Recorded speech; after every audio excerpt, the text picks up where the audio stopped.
आलिमों का देखना भी कारे सवाब इसलिए है। अगर आप क्रिकेटर को मोहब्बत से देखेंगे, सचिन तेंदुलकर को अगर आपने मोहब्बत से देखा, मेरा कोई बच्चा देखे या हम भी उसको गौर से देखेंगे मोहब्बत से, तो हमको भी उसकी क्वालिटी से मोहब्बत हो जाएगी कि बैटिंग बॉलिंग ये दिमाग में बात आएगी, मुझे भी ऐसा करना है। अगर हम खूब गौर से मोहब्बत से राहुल गांधी को देख लें, साहब नौजवान आदमी है, पूरे हिंदुस्तान का सबसे बड़ा पढ़ा लिखा आदमी है, भले ही प्रधानमंत्री बन जाना, गृह मंत्री बन जाना और है, सीएम बन जाना उत्तर प्रदेश का वो और है, लेकिन क्वालिटी और चीज है। कोई ऑक्सफोर्ड से पढ़ के आया है, कोई कैम्ब्रिज से पढ़ के आया है, कोई अजहर मिस्र से पढ़ के आया है, अब काबिल आदमी है। और कोई सी किसी को पब्लिक सपोर्ट कर दिया, कोई गैरी जुआरी शराबी पापी गलंडर को कोई पब्लिक सपोर्ट कर दिया, पब्लिक वोट दिया, जीत गया, वो हो गया। अब पूरे नगलिया अकील में कोई एक आदमी बहुत काबिल आदमी है, पोस्ट ग्रेजुएशन किया हुआ है, समझदार है, अक्लमंद है, मगर पब्लिक में पकड़ उसकी नहीं है, उसको वोट नहीं दिया। ऐसा नहीं कि जो जीता है शराबी जाहिल वो इससे अच्छा है, नहीं है। कुर्सी पे बैठना और है, काबिलियत और है, काबिलियत और है। तो हाँ, तो इसलिए काबिलियत अपनी जगह होती है, कुर्सी पे बैठना वो तो लुच्चे लफंगे लोग समाज में है, शराब पिया, वोट दे दिया, जीत गया, ऐसा थोड़ी होता है कि वो बहुत अच्छा आदमी हो गया हो।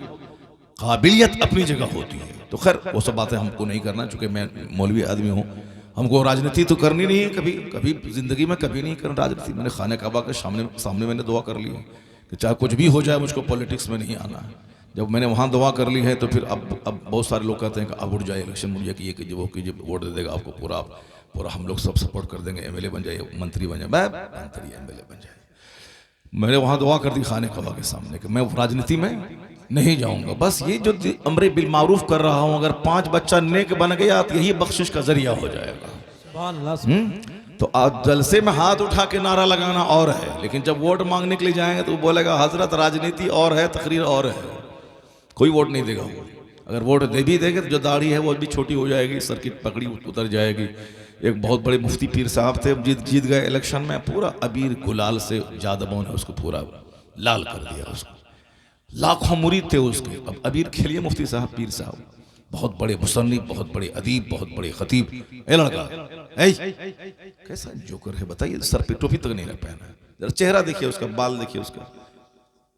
न माँ ने सिखाया न बाप ने सिखाया कि जलसे में जाओ वहाँ उलमा कराम आएंगे, उनका चेहरा देखना है, वहाँ जाओ सर में थोड़ा तेल लगा लें, सर में टोपी पहन लें, जलसे में जा रहे हैं, बस ऐसे उठे और आ गए, गुटखा खाते हुए चले आए।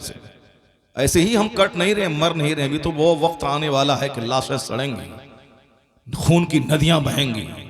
बगदाद मुअल्ला में जब मुसलमान इसी तरह ऐश कर रहे थे, मुसलमान जब इसी तरह ऐश कर रहे थे, आलिमों के खिलाफ हो रहे थे, और साहब अपने घर में रात भर तमाशे कर रहे थे, नाचना गाना शराब पीना। एक मजजूब बुजुर्ग गली में घूम घूम के लोगों से कहता था, ए लोगो अल्लाह से डरो, अल्लाह से डरो, अल्लाह से डरो, ये तुम्हारी मस्तियां तुझे तबाह कर देंगी। मैं देख रहा हूं वो दिन कि तुम्हारी गलियां लाशों से सड़ जाएंगी, तमाम नदी नाले खून से भर जाएंगे। तुम जो अपने बाल बच्चों के साथ मस्तियां कर रहे हो, कॉमेडी और कहकहा मार के मजे ले रहे हो कि हमारे बड़े अच्छे दिन आ गए हैं, मैं आराम से खा पी रहा हूं, दूध चावल गोश्त कबाब खा रहा हूं, नहीं चलेगी ये मस्तियां। तुम्हारे सामने तेरे बच्चों को काटा जाएगा और तुम बचा नहीं पाओगे, वो दिन आने वाला है। इसलिए मेरी बात मानो, तौबा करो, नेक बन जाओ। मगर लोग कहते थे कि अरे पागल है, भगाओ उसको यहां से। पागल समझ के उसको भगा दिया, बच्चों को उनके पीछे लगा दिया, बच्चों ने उनको मारना शुरू किया। फिर भी हजरत ने नहीं माना। लोग यही कहते थे तुम मुझको मारो अलग बात है, मगर मैं जो कहता हूं मेरी बात सुनो तुम, वरना ये मस्तियां खत्म हो जाएंगी, तुम्हारा घर उजड़ जाएगा, मस्जिदें उजड़ जाएंगी, सड़कों पे लाशें फिरेंगी, नदियां खून से भर जाएंगी। मेरी बात मानो, वो दिन आने वाला, मैं देख रहा हूं वो अजाब आने वाला है। मगर लोग कहते थे हम लोग अभी बादशाह हैं, रईस हैं, अमीर हैं, हाकिम हैं, करोड़ों का घर है, 100 घोड़ा दरवाजे पे बंधे हुए हैं, मेरा बेटा है, बेटी है, लाखों करोड़ों दिरहम दिनार हैं, ये कैसे उजड़ेगा, कैसे लाश, पूरा बगदाद मुसलमानों का है, हमारी सल्तनत, हमारी हुकूमत, हम लोग हैं, फिर क्या कैसे उजड़ेगा बगदाद, मारो इसको। ये बहुत बुरी बात बोल रहा है, बड़ा समझाने के लिए आ गया है, बड़े बड़े लोग आए चले गए, ये आया है समझाने के लिए, मारो इसे। नहीं लोगों से रहा, क्योंकि कोई तनकीद सुनना नहीं चाहता। कॉमेडी तो सब सुन लेता है, किस्सा कहानी तो सब सुन लेता है, लेकिन ये हराम है, ये हलाल है, ये कोई सुनना नहीं चाहता। ये लीगल है, ये इलीगल है, कोई नहीं सुनना चाहता। कहानी सुनता है, कॉमेडी सुनता है, मगर हमारे अंदर जो बुराई है उसकी तनकीद कोई करे तो मतली आने लगती है, और ज्यादा मतली आने लगे तो तनकीद करने वाले को दो चार तमाचा मार देता है और उसको कत्ल भी कर देगा। मूसा अलैहिस्सलाम जैसे पाकीज़ा लोग, क्या कहा था उन्होंने फिरौन से? कहा ये तो कहा था कि तेरी हुकूमत तेरे पास रहेगी, तुम उसको अल्लाह का नबी मान लो, एक अल्लाह पर ईमान ले आओ। बस अच्छी बात समझाने वाले को कत्ल का प्लान बना लिया फिरौन ने, कत्ल कर देंगे इसको। सरकार दो जहां सारे नबियों के सरदार, उन्होंने क्या कहा था? यही कहा था कि अल्लाह को एक मानो, मैं अल्लाह का नबी हूं। अबू जहल ने उनके कत्ल का प्लान बना लिया, बताइए। जबकि वह अंबिया कराम तबलीग के दीन के बदले में खाना तक नहीं मांगते थे। अभी ना तुम बोलता है कि मौलाना साहब एक 50-50 हज़ार रुपये नजराने लेता है तो बात में कहां से असर होगी, बात में कहां से असर होगी? भी शैतानत है, ये बात भी शैतानत है। शादी ब्याह, घर मकान, दुकान, जलसा, टेंट फेंट, ये वो सब में लाखों करोड़ों खर्च हो रहे हैं, उसको तुम नहीं गिन रहा है। जो तुम्हारी मस्जिद में 5 वक्त नमाज पढ़ा रहा है, जो तुम्हें दीन समझा रहा है, उसके पीछे जो 10 पैसा खर्चा हुआ तुम उसको गिनता है कि बात में कहां असर रही। झूठ, 100% झूठ बोल रहा है तुम अपने सीने की सख्ती, अपने सीने की मुर्दनी को पर्दा डालने के लिए बोलता है कि बात में असर नहीं रहा। जनाब नूह अलैहिस्सलाम अल्लाह के मुअज़्ज़ज़ पैगंबर हैं। 2 लाख कमोबेश पैगंबरों में 1,24,000 2,24,000 कमोबेश मोर और लेस, उसमें 313 रसूल हैं। 313 में 5 साहिब अजीमत रसूल हैं। वह साहिब अजीमत रसूल में एक नाम जनाब नूह अलैहिस्सलाम का आता है। ये 5 बड़े पैगंबर जनाब ईसा अलैहिस्सलाम, मूसा अलैहिस्सलाम, इब्राहिम अलैहिस्सलाम, नूह अलैहिस्सलाम और हमारे आका दो जहां अलैहिस्सलाम, ये 5 उलुल अज़्म रसूल हैं। इन्हीं 5 में एक नाम जनाब नूह अलैहिस्सलाम का। लोगों से खाना तक नहीं मांगते थे। आज तो मैं आया, तकरीर किया, खाना शानदार मिला, लिफाफ मिलेगा, मगर वो खाना तक नहीं मांगते थे। ला अस्अलुकुम अलैहि अजरा, इस तबलीग दीन के बदले में मैं तुझसे कुछ नहीं मांगता हूं। न 1 रुपया मांगते थे, ना 1 दाना चावल मांगते थे, मगर लोगों ने उसको तो सारे आदमी को कलमा पढ़ लेना चाहिए जो पैसा तक नहीं मांगते हैं, जो खाना तक हमारा नहीं खाते हैं, सिर्फ हमारी मोहब्बत में हमें कुफ्र से बचाना चाहते हैं, जन्नत का रास्ता दिखाते हैं, वो तो सारे लोगों को कलमा पढ़ना चाहिए। 950 साल तक तबलीग की जनाब नूह अलैहिस्सलाम ने, सिर्फ 80 लोगों ने कलमा पढ़ा। 950 साल, 9.5 साल नहीं, 950 साल, 950 ईयर्स, एक लंबा पीरियड आपने दिन की तबलीग की। कितने लोगों ने कलमा पढ़ा? 80 लोगों ने। और बदले में लोगों ने क्या दिया? बदले में लोगों ने मजाक उड़ाया, लोगों ने गालियां दी, किसी पैगंबर के घर को जला दिया, उनको शहर से निकाल दिया। किनको? जो खाना तक नहीं मांगते थे। बकवास करता है कि असर नहीं रहा, लिफाफ लेते हैं, असर नहीं रहा। तुम ये क्यों नहीं कहता कि आसमान से पानी पड़ता है? जरखेज जमीन पर पानी पड़ा और वह जमीन फसल उगाती है। वही पानी पत्थर पे पड़ा, मगर पानी ढलक के नीचे आ गया, पत्थर सूखा का सूखा रह गया। क्या बोलेगा? बारिश का कसूर है। बारिश का अगर कसूर होता तो वह नर्म जमीन पे फसल नहीं पैदा होती, मगर उस जमीन पे पानी पड़ा, फसल पैदा हुई, पत्थर सूखा का सूखा रह गया। तुम क्यों मौलवी की बात, उसकी तकरीर पर इल्जाम लगाता है कि असर नहीं रहा? तुम अपने इस घटिया, सख्त, मरे हुए दिल को तुम क्यों नहीं कोसता है? वही पानी नसीहत का पड़ा, वो नमाजी बन गया, तुम नमाजी क्यों नहीं बन रहा? वही बात उसने सुनी, उसने तौबा कर ली, फिर तुम तौबा क्यों नहीं कर रहा? तो कसूर बारिश का नहीं, कसूर उस बंजर जमीन का है, कसूर नसीहत का नहीं है, कुरान हदीस का नहीं है, कसूर इस दुनिया की मोहब्बत से लबरेज ये सख्त दिल का है, मरे हुए दिल का है। तो उस मरे हुए दिल को जिंदा कर। जहां दिल जिंदा होगा, नसीहत का पानी उस पर असर कर जाएगा। सुभान अल्लाह। नारे तकबीर, नारे रिसालत, मसलके आला हजरत, मदरसा तालीमुल कुरान। शैतान बहुत चालाक है, शैतान बहुत चालाक है। शैतान तुम्हें चाहता है कि जन्नत मत जाओ, शैतान चाहता है कि तुम नेक मत बनो। इसीलिए नेकी की बात सुनाने वाले के खिलाफ तुम्हारे दिमाग में कुछ न कुछ बात डाल देता है ताकि उनकी बात का असर खत्म हो जाए। मौलाना साहब बोलता है कि शराब पीना हराम है। अब चूंकि शराब पिएगा ये, तो अब इनके दिमाग क्या बात है? मौलाना साहब को देखे थे वहां चौक पे खड़े होकर चाट खा रहा था। ये चाट खाने वाला ये हमको बोला है शराब मत पिए, खुदे बुरा है, ये दूसरे को क्या समझाएगा? बदतमीज। शराब पीना हराम गुनाह कबीरा है। मौलाना अगर चौक पे खड़े खड़े चाट खा रहा है, अगरचे उनको नहीं खाना चाहिए, बरसरे आम चौक पे खड़े हो खाना मकरूह खिलाफ तकवा है, नहीं खिलाफ सुन्नत है, लेकिन तुम जो काम कर रहा है उसके मुकाबले में तो हजारों गुना अच्छा है वो काम। शराब पीने के मुकाबले में खड़े होकर खाना खाना, इसकी क्या क्या हैसियत, क्या तवाजुन है दोनों में, क्या कंपैरिजन हो सकता है? वो हराम नहीं है, मगर तुम तो उम्मुल खबाइस, जो तमाम बुराइयों की मां है, वो काम कर रहा है।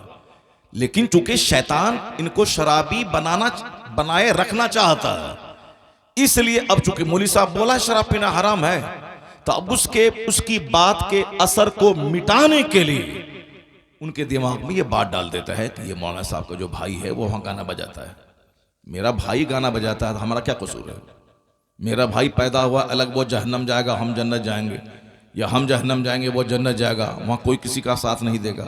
एक बाप के, एक माँ के पेट से पैदा होने वाला दो भाई, एक भाई राफिजी, एक भाई सुन्नी, एक भाई काफिर, एक भाई मोमिन, ये तो होता है दुनिया में। फिर अब उस भाई को लेकर के इसकी बात के वजन को घटाने के लिए शैतान इसी तरह की बातें दिमाग में डालता है।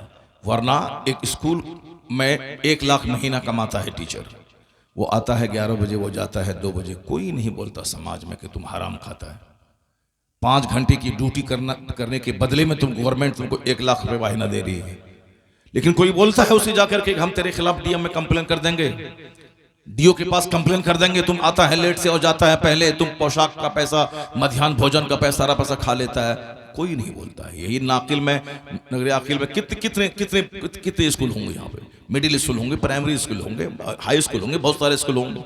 अब कोई जाता है वहां तुम्हारे पास कि 1 लाख गवर्नमेंट तनख्वाह देती है तुमको, तुम हमारे बच्चों को नहीं पढ़ाता है, तुम लेट से आता है पहले चलाता है, कोई नहीं आता। मगर एक छोटा सा मदरसा कोई खोल लेता है। मौलवी साहब रमजान में चंदा करके भीख मांग के, सारे लोग अपने घर में हैं, मौलाना साहब गली गली घूम के फितरा मांग रहे हैं, सारे लोग अपने घर में हैं, ये साहब बम्बई मारे फिर रहे हैं, कभी बेवंडी, कभी गोवंडी, कभी कल्याण, कभी भिंडी बाजार, या यहाँ इफ्तार, वहां सेहरी, वहां तरावी, वहां खाना।